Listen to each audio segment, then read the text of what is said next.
Hello. So today this video is about how to speed responsibly. So normally when we think of speed, we think about irresponsibility, we think about crashing, we think about the dangers.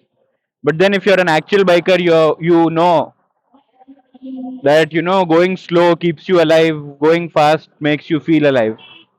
Yes, that's a very corny quote from Instagram, but still, how do you speed responsibly?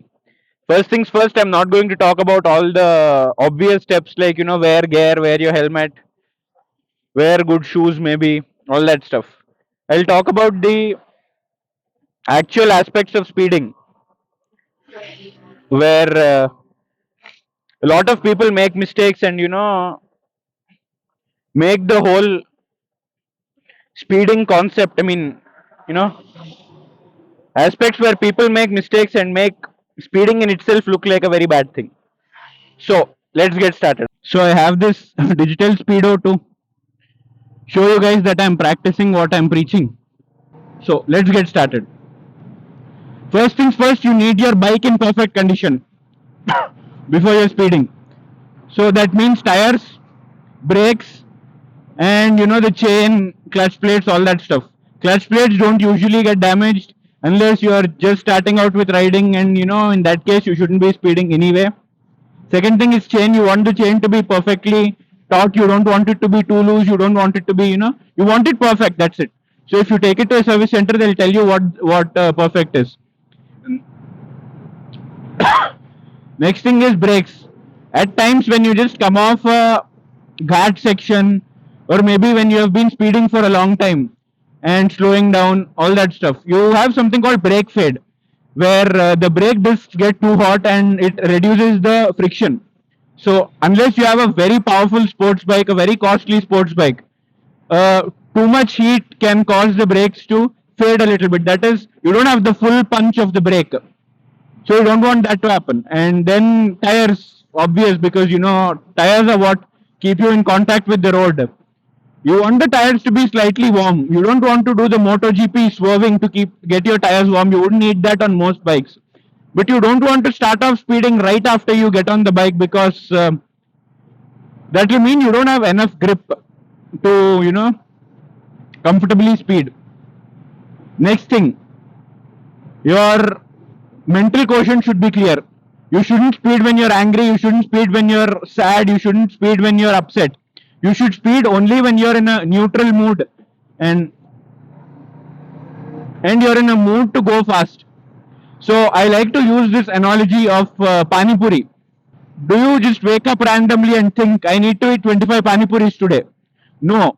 You just go to the Panipuri guy, ask him for one plate. He gives you one plate. Then you think you need more. You just add another plate. He gives you another plate, and that's it. That's how speeding should work. You shouldn't be targeting, if you're on a 350, the top speed is around 120. And if you're on a liter, it is the gentleman's agreement number, 300. So you see a lot of people in social media who just start off from maybe a Duke 390 or a small sports bike, R15, R3 and stuff, and then expect to be safe, on a ZX10R at 300. Not going to happen, obviously.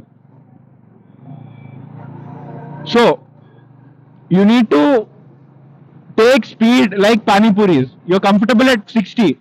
I've been cruising on this bike for a long time now. So I know what speed is comfortable, what speed is not comfortable. That is when you should be trying to speed. See this guy, I could cut from that side. But the thing is, why take that risk? On that note, you should always keep the room of error while speeding towards your end. You should be in control always. When you're speeding, you should be in control of the situation.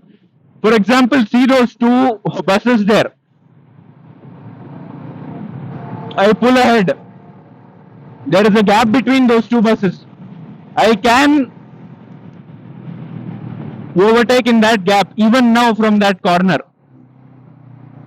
But am I going to do that? No, because This bus comes a little this side, that bus moves a little that side. That is not in your control. You can't predict when the driver will move that side and stuff like that. So that's what I mean when I say that you have to be in control. Now if I'm speeding here, it is all about how I brake in time, how I stop the bike in time, how I slow down. Next thing is speed in conducive environments. So normally it is daytime is the best time to speed because you can see what is going on. I don't have to explain why you shouldn't be speeding at night. Yes, it is really, I, as a person who loves going onto the highway at nights, I agree that roads are very appealing at night. But you know what is more appealing? Life. So when you're going out at night, just stick to about 60 to 70% of your top speed and maybe about 80% of your normal daytime cruising speed. Next up, never race on highways. If you're actually that keen into racing, just book a track, take your friends, and go racing. But on the highway, never race on a highway. Because now, see, I am on my bike trying to go fast. So my main focus is on the road and I'm going fast. I'm never saying you need to not speed. But then, in the same moment, if I'm focusing in the same moment if I'm focusing on someone else who is racing with me, my focus will be gone from that truck, from how the situation is, and that is never a good thing to happen on the road.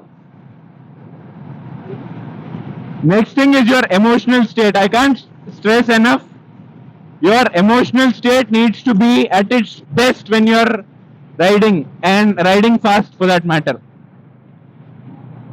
So no, you broke up with your girlfriend of 15 days.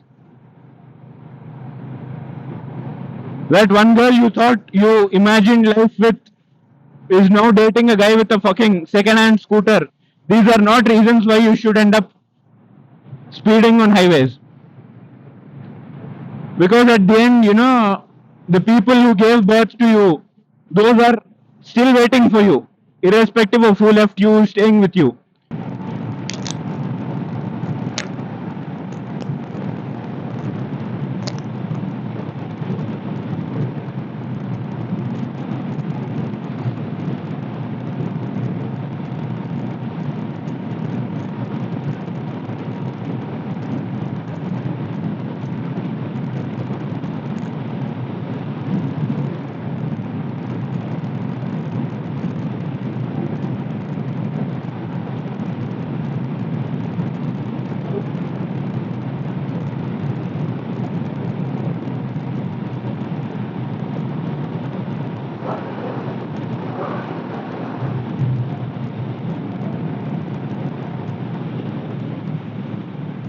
See, like you just saw, the full lane was empty.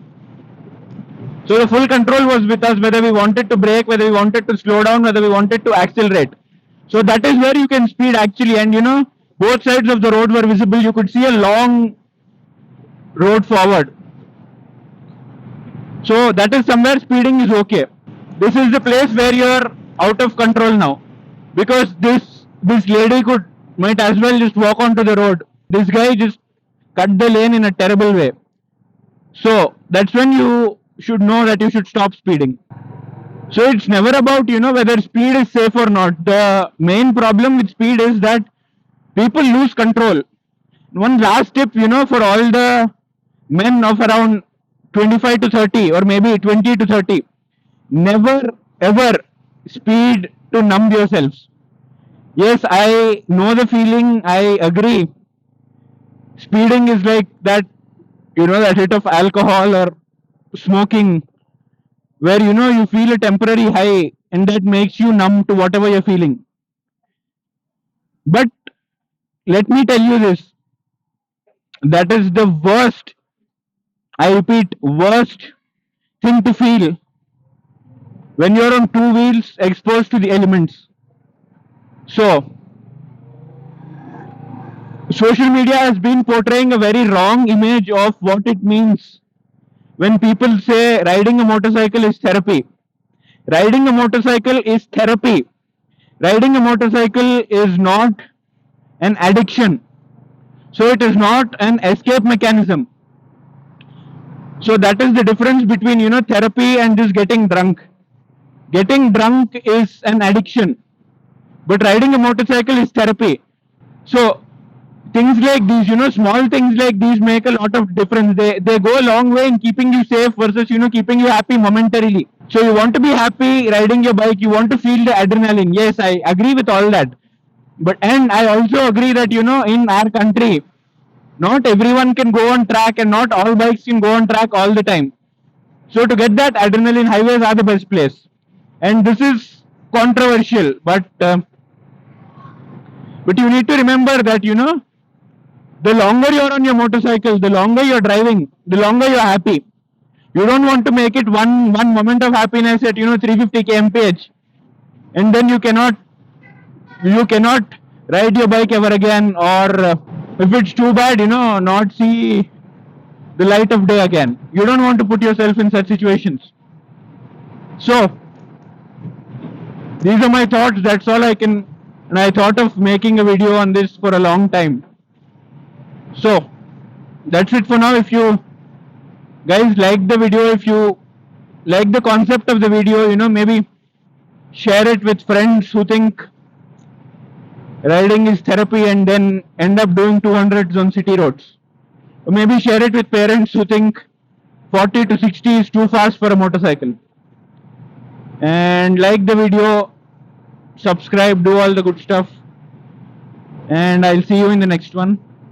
I really hope I'm still recording and the battery didn't die on me. So that's it for now. Bye.